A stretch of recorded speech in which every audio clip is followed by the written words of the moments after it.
ካሜራማን አቁም ዝጋው አጥፋው። ስለ እውነት ነው የምነግራችሁ። አጥፋው። ለነፍሱ ሳይሳሳ ሚሊተሪ ለብሶ እስከ ኮሎኔል ማዕረግ የደረሰ ስማርት ይሆን በቃ ኤቭሪቲንግ ሁሉን ነገር ሙልጭ አድርጎ የጨረሰ ልጅ ነው።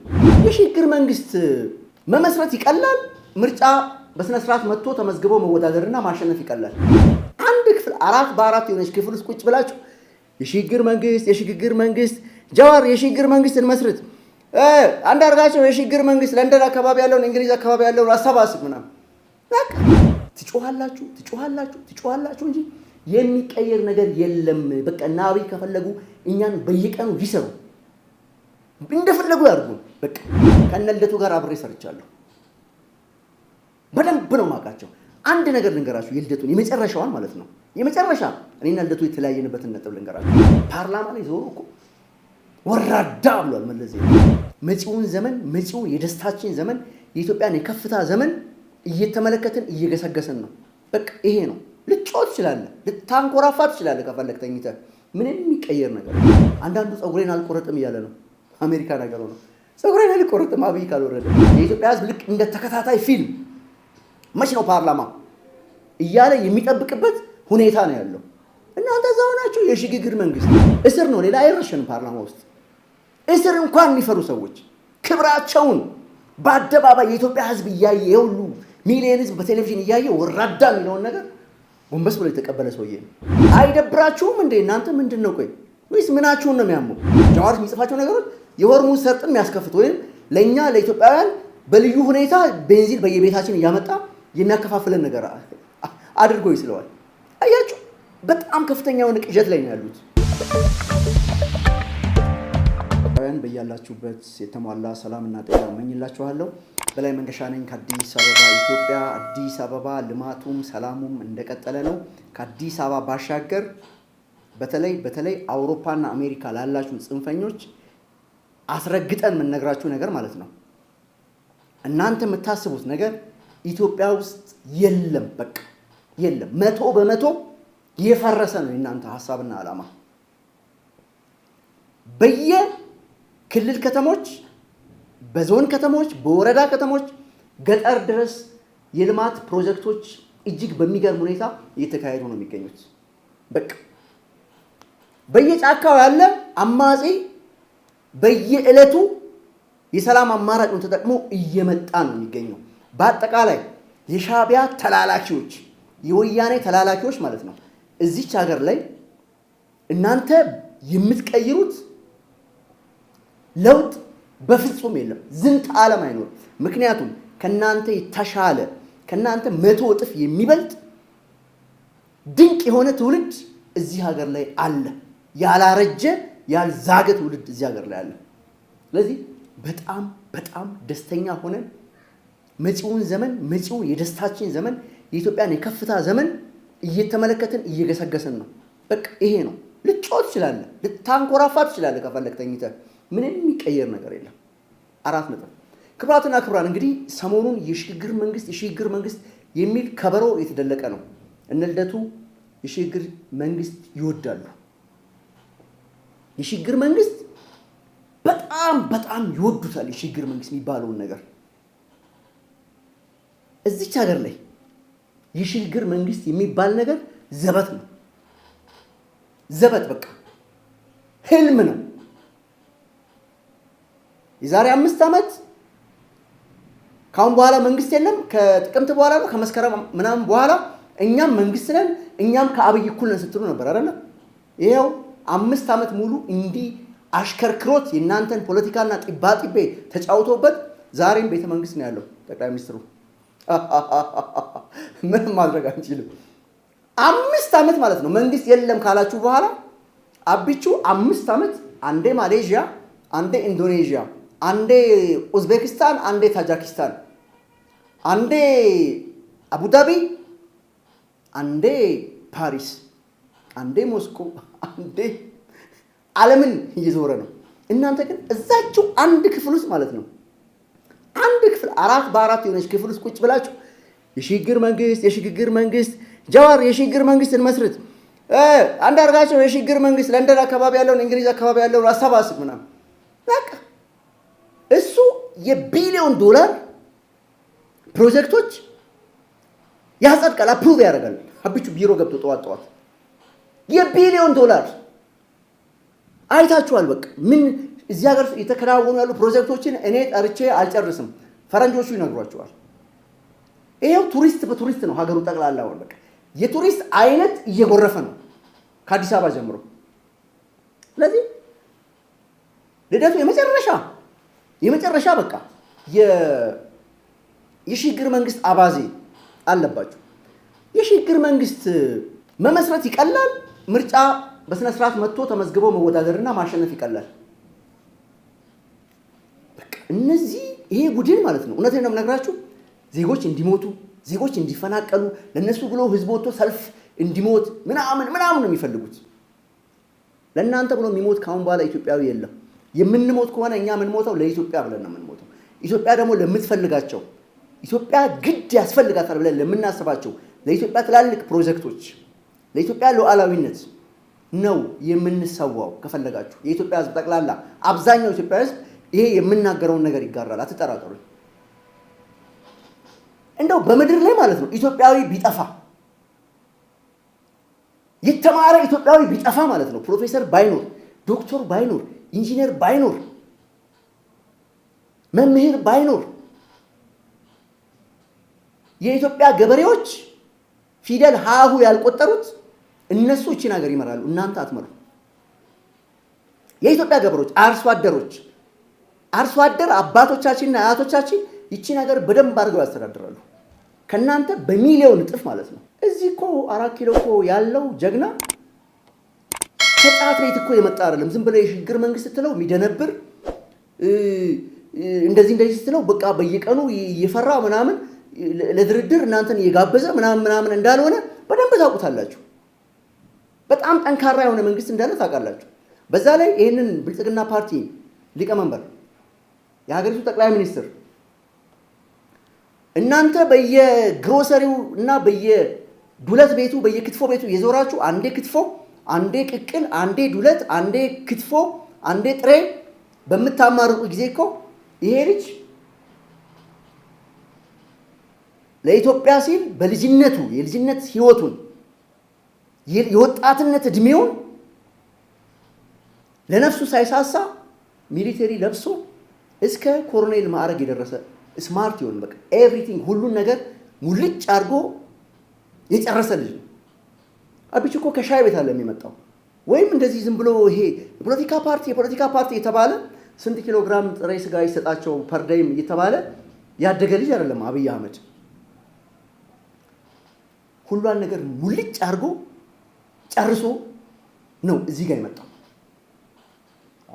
እኔ በጣም ይገርሙኛል እነዚህ የነጃዋር ልደቱ ምናምን። በእውነት በጣም በሰማይና በምድር ጋፕ አለ በአብይና በእናንተ መካከል። እኔ ብልጽግና ፓርቲ ደጋፊ አይደለሁም፣ ካድሬም አይደለሁም። ብልጽግና በሚሊዮን የሚቆጠሩ ካድሬዎች አሉት ከከተማ እስከ ገጠር ድረስ። የብልጽግና ፓርቲን አቅም ግን እናውቀዋለን፣ ምን አይነት አቅም እንዳለው። ይሄ ፓርቲ የሚገርም አቅም ነው ያለው። እውነቴን ነው የምነግራችሁ። ወያኔ አልቻለችውም፣ ሻዕቢያ አልቻለውም፣ ጃውሳ አልቻለውም። ጠቅላላ ሰብስባችሁ ተንጫጫችሁ። አንዳንዱ ፀጉሬን አልቆረጥም እያለ ነው አሜሪካ ነገር ነው። ፀጉሬን አልቆረጥም አብይ ካልወረደ በተአምር ማለት ነው። እዚህ ሀገር ላይ ካሁን በኋላ ወጣቶች እድሜያቸው 40 ያልሞሉ ኢትዮጵያውያን ዶክተሮች እና ፕሮፌሰሮች ናቸው ለጠቅላይ ሚኒስትርነት የሚወዳደሩት እዚህ ሀገር ላይ። ብታምንም ባታምንም አሁን በዚህ ምርጫ ብልጽግና ፓርቲ ዶክተር ፕሮፌሰር ነው እያቀረበ ያለው። ከወረዳ ጀምሮ እስከ ፓርላማ ድረስ የብልጽግና እጩዎች ዶክተሮች ናቸው። ተቃዋሚዎችም ይገባሉ ፓርላማ ዘንድሮ፣ እርግጠኛ ነኝ የተወሰነ የተቃዋሚ ወንበርም ይገባል። ፓርላማው ሞቅ ደመቅ ያለ ነው የሚሆነው የዘንድሮ ፓርላማ።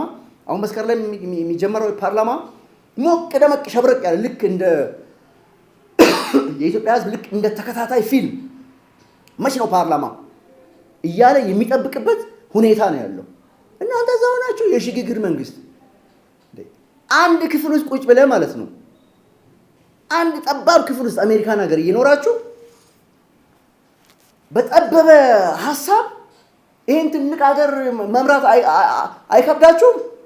ለመናገር እንኳን ይሄ የኢትዮጵያ ህዝብ ነው። ሰፊው የኢትዮጵያ ህዝብ ይባላል። ሰፊው የኢትዮጵያ ህዝብ ቤቱ ሰፊ፣ ሳሎኑ ሰፊ፣ መኝታ ቤቱ ሰፊ፣ ማዕድ ቤቱ ሰፊ የሆነ ህዝብን አሜሪካን ሀገር ትራስ ሻንጣቸውን አድርጋችሁ የምታድሩ ሰዎች ስለ ሽግግር መንግስት ስታወሩ አታፍሩ? እናንተ እኮ በየዱለት ቤቱ እየተመላለሳችሁ በቀን 3 እና 4 መጸራዛሪ ስትመላለሱ አብቹ ክላሽ ይዞ የሀገሩን ዳር ድንበር ሲያስከብር ነበር። ይህ ኢትዮጵያ እያለ ሞቶ የተነሳ ልጅ ነው። እነግራችኋለሁ። እኔ የብልጽግና ካድሬ ያለው ሁሌም ደጋግሜ የምናገረው ነገር ኢትዮጵያውያን እንድትገነዘቡ እፈልጋለሁ። ከብልጽግና ፓርቲ አንድ ስኒ ቡና አልጠጣውም። ሌላውን ተውት በቃ። ግን እነዚህ ልጆች ሳስባቸው ማለት ነው ማንም ሚንጫጫ ማንም የሚንጫጫውን ኃይል ደግሞ እኔ አብሬ ሰርቻ አይቻለሁ። እኔም እኮ ከሻይ ቤት አይደለም የመጣሁት። እኔ ከሻይ ቤት ወይም ከኮካኮላ ከምጠጣበት ወይም ከእንትን ቤት አይደለም ከአረቄ ቤት አይደለም የመጣሁት። ከነልደቱ ጋር አብሬ ሰርቻለሁ። በደንብ ነው ማውቃቸው። አንድ ነገር ልንገራችሁ፣ የልደቱን የመጨረሻዋን ማለት ነው የመጨረሻ እኔና ልደቱ የተለያየንበትን ነጥብ ልንገራችሁ። የሆነ ሚዲያ ላይ ጋዜጠኛ ሆኜ እሰራለሁ እና ደጋግሜ ደውዬ አንዴ እሺ ይለኛል፣ አንዴ እምቢ ይለኛል፣ አንዴ ነገ ይለኛል፣ አንዴ ተነገ ወዲያ ይለኛል። ከዛ ተስፋ ቆርጬ ለሌላ ሴት ባልደረባዬ ልደቱን ኢንተርቪው አድርጊ ብያ ሰጠዋት። ከዛ ደወለችለት። ከአንድ ይሻላት፣ ከአንድ ነው ይሻላት። ለምን በላይ መንገሻ ምን ሊጠይቀው እንደሚችል ያውቃል ልደቱ። ከዛ ልጅቷን እሺ ብሏት ሲመጣ ስቱዲዮ እኔን ያገኘኛል። እንዴ በላይ እዚህ ነው የምሰራው ምናምን? አዎ እዚህ ነው የምሰራው ምናምን አልኩት። እኔ ለልጅቷ ጥያቄውን የሰጠዋት እኔ ነኝ። የኔን ጥያቄ ለልጅቷ ሰጥቻታለሁ። እሱ ልጅቷን ገምቶ የመጣው ዝም ብሎ ተራውን ጥያቄዎች አቅርባለት እዛው እንደፈለገ አድርጎ ተጫውቶባት የፈለገውን መልሶ መውጣት ነበር የፈለገው። ልጅቷ ግን ቦምብ የሆኑ ጥያቄዎች አቀረበችለት። እኔ ነኝ የሰጠዋት ጥያቄዎች። ስለዚህ ነው እግዚአብሔር ምስክሬ ነው። ካሜራ ፊት ለፊት ያለ አይደል? አሁን ልክ እንደዚህ ቁጭ ብሎ ነው እየተጠየቀ ያለው። ካሜራማን አቁም፣ ዝጋው፣ አጥፋው። ስለ እውነት ነው የምነግራችሁ። አጥፋው። ይሄን ጠይቀኛለሽ፣ እንዴት ጠይቀኛለሽ? ይሄን ጥያቄ ኖ አጥፋ እያለ እንዲህ እያለ እንትኑ አለቀ። በቃ ልጅቷ ተገቢውን ጥያቄ ሳትጠይቀው ኢንተርቪው በጭቅጭቅ ብቻ አለቀ። ተቆርጦ 7 ደቂቃ ነው 6 ደቂቃ ነው ንጹህ ነገር የተወሰደው የሱ ኢንተርቪው። በዚህ ደረጃ ጨቋኞች ናቸው። የቅንጅቱ ጊዜ አውቀዋለሁ ልደቱን። እኔ የቅንጅቱ አባል ነኝ። የመላው ኢትዮጵያነት ድርጅት ፓርቲ አባል ነኝ። የመያድ አባል ነኝ። ከክፍለ ሀገር ወጣቶችን ወክዬ መጥቼ ካፈል ነበር እዚህ። በደንብ ሁሉንም አውቃቸዋለሁ። ሁሉንም ከ97 እስከ ግንቦት 7 እስከ አርበኞች አብሬያቸው ነበርኩ።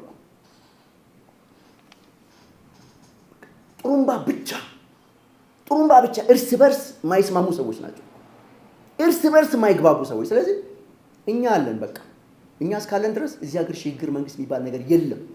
በቃ ትጮሃላችሁ እንጂ የሚቀየር ነገር የለም። በቃ እና አብይ ከፈለጉ እኛን በየቀኑ ይሰሩ፣ እንደፈለጉ ያድርጉ። በቃ ከነ ችግራቸውም እና ብቻውን እንደግፋለን። በቃ የሽግግር መንግስት የለም። እኔ በላይ መንገሻ ነው እናንተ መታችሁ የምታስተዳድሩት በሽግግር መንግስት። እኔ እኮ እንዲህ ነችና በተአምር ይሄ ቤተ መንግስት ማለት ነው። ስለ እውነት ነው ነግራችሁ። በቃ እንደዚህ አይነት ህልም ጥሩ አይደለም፣ ቅዠት ነው የሚሆነው። በቃ ቅዠት ነው እና የምታመጡት ነገር የለም። በቃ የምትቀይሩት ነገር የለም። አይደብራችሁም እንዴ እናንተ? ምንድን ነው ቆይ ወይስ ምናችሁን ነው የሚያመው? ይሄ ትልቅ ሀገር እኮ ነው። ይሄ ትልቅ ሀገር ነው። አንዱ ጫት እየቃመ እንደፈለገ ይቀደዳል። እንደውም ሰሞኑን ልክ ጋዝ ነጋዴ መሰለኝ ጭራሽ። እናንተ አካባቢ የጋዝ ንግድ ስንት ነው ይላል ጃዋር። የጋዝ ንግድ ውስጥ በቃ የፔትሮል ንግድ ነጋዴ በሉት በቃ። አንዳንድ ቀን ደግሞ ልክ የሆርሙዝ ሰርጥን የሚያስከፍት ይመስላል እሱ ራሱ። ጃዋር የሚጽፋቸው ነገሮች የሆርሙዝ ሰርጥን የሚያስከፍት ወይም ለእኛ ለኢትዮጵያውያን በልዩ ሁኔታ ቤንዚን በየቤታችን እያመጣ የሚያከፋፍለን ነገር አድርጎ ይስለዋል። አያችሁ በጣም ከፍተኛ የሆነ ቅዠት ላይ ነው ያሉት። እኔ እውነቴን ነው የምነግራችሁ። ብልጽግና ፓርቲ እንዲያሞግሰኝ ወይም ጠርተው በላይ ጎበዝ ምናምን እንዲሉኝ ብዬ አይደለም። አይሉም እነሱ ሚሊየን ካድሬ ያላቸው። ይህ ሀገር የኛ ነው፣ እኛን የምንፈልገው እኛን የሚመጥነን ሰው እንዲያስተዳድርን ነው። ካሁን በኋላ ማንም ይሁን ከየትኛውም ብሔር ይምጣ አቅም ያለው ልጅ መጥቶ እንዲያስተዳድርን ነው እንጂ የምንፈልገው የሻገተ የዛገ አእምሮ ያላቸው ቆም ቀር የኢትዮጵያ ፖለቲከኞች ኢትዮጵያን አታስተዳድሩ። በቃ አታስተዳድሩ። በቃ ምንም ማድረግ አንችልም ካሁን በኋላ በእናንተ ጉዳይ ላይ ምንም። በቃ ትጮኻለህ በቃ አለቀ። እንደውም ግልጹን ነገር ከተባለ ብልጽግና ደካማ በመሆኑ ነው እንጂ እናንተን ጭምር አምጥቶ ለፍርድ ማቅረብ ነበረበት እዚህ ሀገር። ለፍርድ እያንዳንዳችሁ የሰራችኋት ውንብድና የእያንዳንዳችሁ ሀብት ምንጩ ምንድን ነው? በወንጀል ደካማ ስለሆነ ነው ብልጽግና። በዚህ በኩል ደካማ ነው አኗሽ። ብልጽግና ወንበዴዎችን አድኖ ይሄ የከተማ ሌባ ፖለቲከኞችን አያስርም። ለዚህ ነው በቃ እንደዚህ በቃ እንቦር የምትሉት። እና ምን ልደቱ ለምሳሌ በዚህ ሁሉ 30 ዓመት ሙሉ በኢትዮጵያ ፖለቲካ ውስጥ ምን ይሄን እቺ የምትባል ነገር የሰራው ነገር ነው። መለስ ዜናዊ እኮ እኔ በጣም የሚገርመኝ ነገር ስለልደቱ ሳስብ መለስ ዜናዊ እኮ ፓርላማ ላይ ስለ እውነት ነው የምነግራችሁ። እኔ የህዝብ ተወካዮች ምክር ቤት አባል ሆኜ እኔን የወከለኝ ህዝብ እያለ ፓርላማ ላይ ዞሮ እኮ ወራዳ ብሏል መለስ ዜናዊ። ፓርላማ ውስጥ እንዲህ የተባለ ሰው እኔ ብሆን የዛኔ ወጥቼ ወይ ራሴ ላይ የሆነ ነገር አደርጋለሁ እንደ ፖለቲከኛ ማለት። በምንም ተአምር እኔ የአንድ ህዝብ ተወካይ አባል ሆኜ ጠቅላይ ሚኒስትሩ በዚህ ደረጃ እኔን ወራዳ ሊሉኝ አይገባቸውም፣ አይችሉም። ካሉ መልሳለሁ። እዛው ፊት ለፊት ነው መልሰው። ግልጹ ነው የምነግራችሁ ኢትዮጵያውያን። ስላልሆንኩ አይደለም፣ ስላልሆንክ ታወራለህ ልትለኝ ስላለ የግድ እዛ መገኘት የለብኝም። ኢትዮጵያዊ ነኝ፣ ስነ ልቦናዬ አይፈቅድም።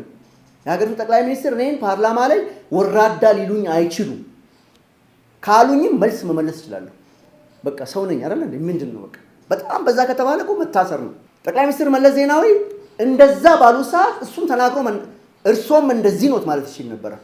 ልደቱ ምንድን ነው የሚመጣው? እንደዛ ቢል እስር ነው፣ ሌላ አይረሸንም። ፓርላማ ውስጥ እስር እንኳን የሚፈሩ ሰዎች ክብራቸውን በአደባባይ የኢትዮጵያ ሕዝብ እያየ የሁሉ ሚሊዮን ሕዝብ በቴሌቪዥን እያየ ወራዳ የሚለውን ነገር ጎንበስ ብሎ የተቀበለ ሰውዬ ነው። ዛሬ ሽግግር መንግስት እኔ እውነቴን ነው የምነግራችሁ ብሞት ይሻለኛል እነዚህ ሰዎች እዚህ ሀገር መጥተው ስልጣን ሲይዙ ከማይ እግዚአብሔር ወይ በጊዜ ውሰደኝ ብዬ እጸልያለሁ። ሲጀመር አይሆንም። በቃ ክብራትና ክብራን ተሰናበትኳችሁ። በአጠቃላይ የሽግግር መንግስት የሚባል ነገር የለም። የሽግግር መንግስት የሚባል ነገር ዝንተ ዓለም የለም። በቃ ምርጫ በምርጫ ይቀጥላል። ጨርሰናል። ይህን አረጋግጥላችኋለሁ። እኔ ጠቅላይ ሚኒስትሩ ቃል አቀባይም አይደለሁም፣ የውጭ ጉዳይ ሚኒስቴርም ቃል አቀባይ አይደለሁም። አንድ ተራ ኢትዮጵያዊ ነኝ። ግን ፊት ለፊት ነው ሁላችሁን የምናገራችሁ። ክብራትና ክብራን ሁሉም ነገር መልካም ይሆናል። እግዚአብሔር ኢትዮጵያን ይባርክ።